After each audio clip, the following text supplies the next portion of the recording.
This is the Good Neighbor Podcast, the place where local businesses and neighbors come together.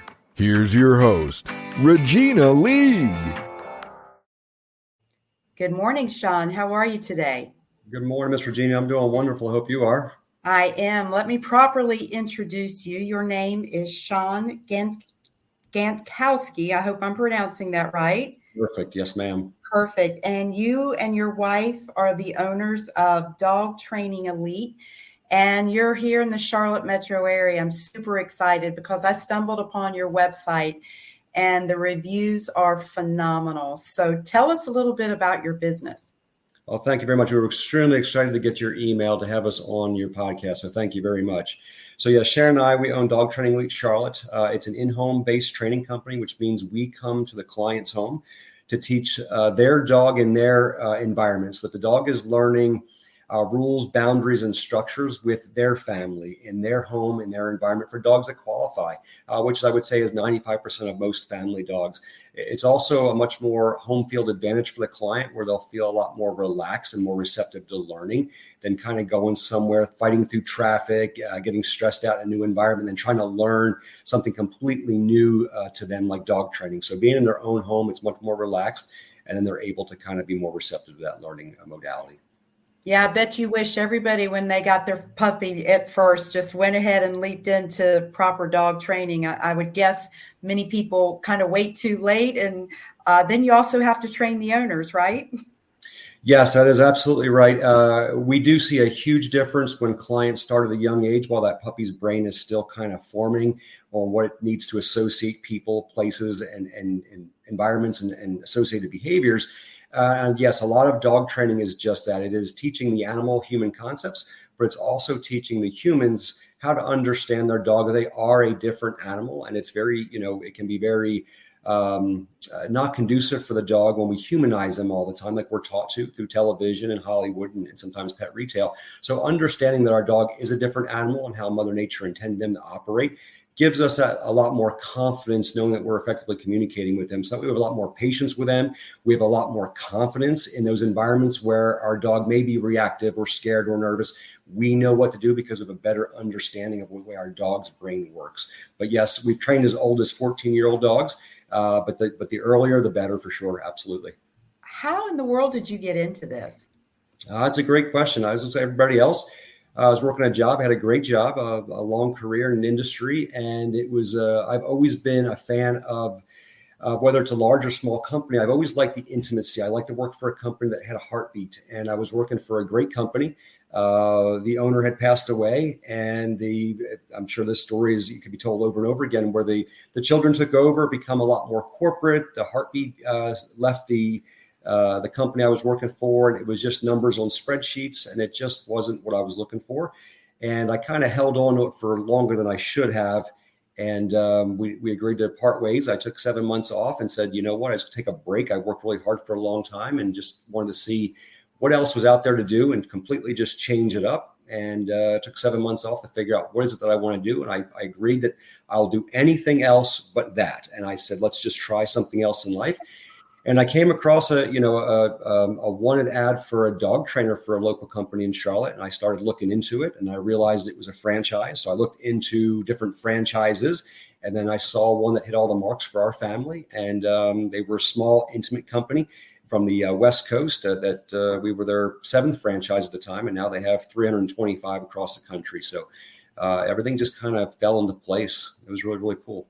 Wow, I see. It's you, your wife, and your 2 beautiful daughters. So this is a true family-owned and operated business here locally in Charlotte Metro. That is correct. Yeah, that is right. My wife, Sharon, my 2 daughters, Angela and Addison.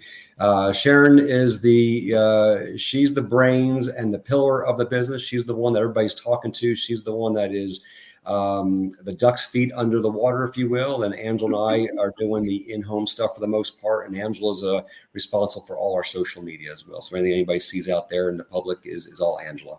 Awesome.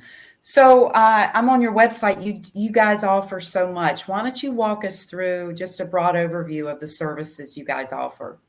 So we're primarily obedience training, where we're getting, again, that impulse control, that helping the client create boundaries and structures within their home. That way the home is not a free-for-all. The dog ownership is a positive experience, not like, oh no, the dog ate this again, the dog jumped up on this person again.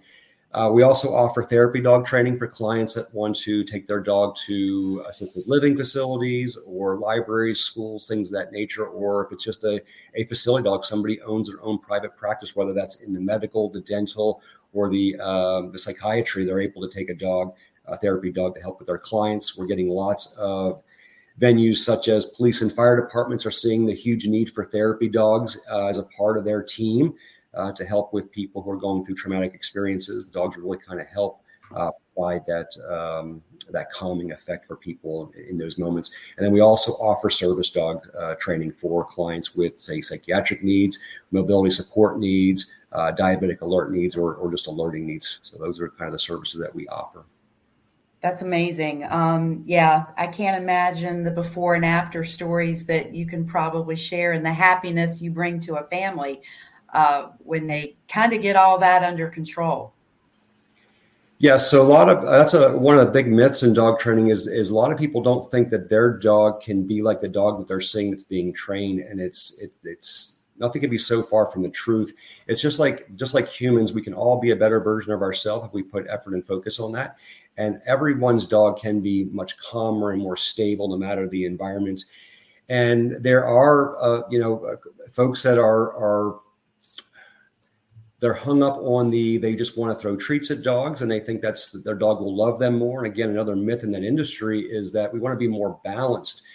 Dogs understand things a certain way, and lots of folks think that those tools, dog training tools, are going to hurt dogs, or dogs aren't going to trust them. They're going to ruin their dogs. They're going to break their dog's spirit, all those different things. But we typically hear things like it's a game changer. It's changed their life. I actually love my dog now. One of my favorite comments from a client at Mint Hill probably about a year ago says he seems so much happier. And I had to say, whoa, it's not that your dog's happier. It's that your dog finally understands what you've been trying to communicate to him. He understands now. So the conflict in his brain is gone. And yes, the body language is much more loose and relaxed. And he's calmer because he's not going into this command anxiety of, what do you want me to do today? I don't understand. You're rambling at me and you're doing this and that, but it doesn't make any sense. So when we use tools that were designed to communicate with a dog the way that they understand, things just click, and they click so fast.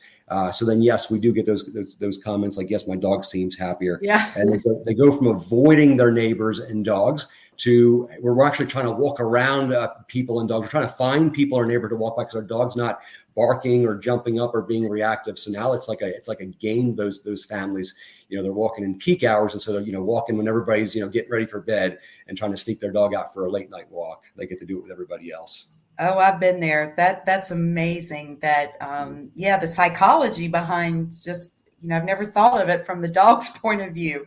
That's very cool. Are there any other misconceptions in your industry?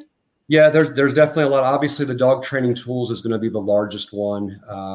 Again, and the biggest thing with the dog training tools I try to communicate to clients is every tool was designed to communicate with a dog and then help hold them accountable just through pressure. Like a leash and a neck collar, we're using pressure. If a dog's in the street and a bus is coming, I'm going to pull that dog with that leash. I'm using physical pressure.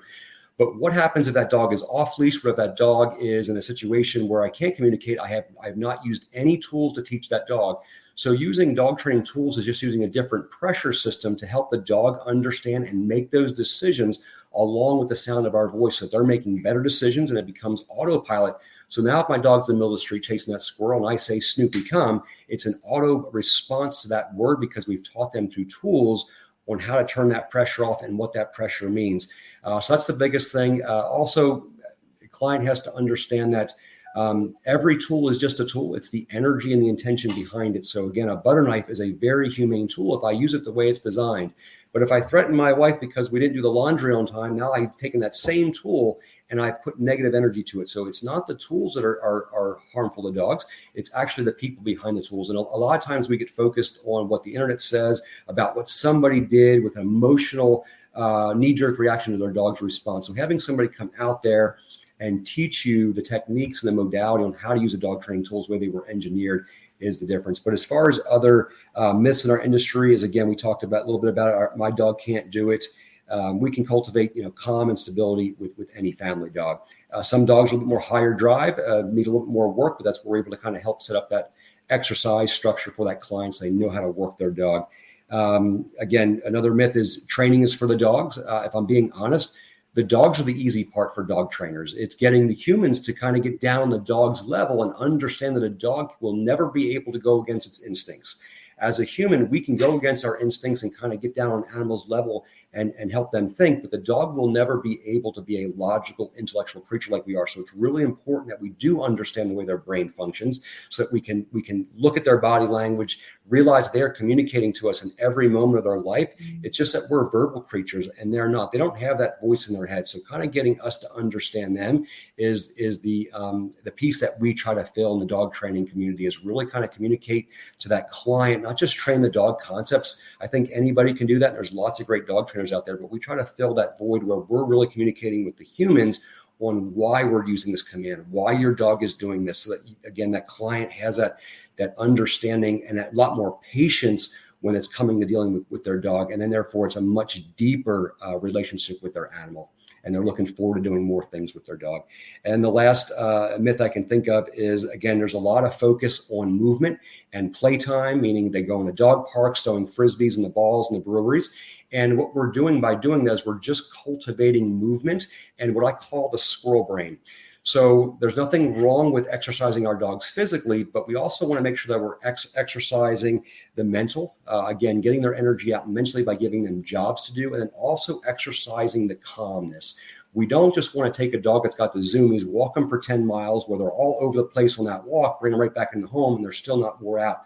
And the reason being is because they were designed for utilitarian purposes to work for us, to help humans do physical activity. But just in today's world, we don't have farms for them to herd animals or pull things or guard things. So they're in these homes, and that's fine, but we have to find ways to work their brain to drain energy because they don't have the mental capacity that we do. So they'll actually get a lot more tired quicker if we give them things to do with their brain.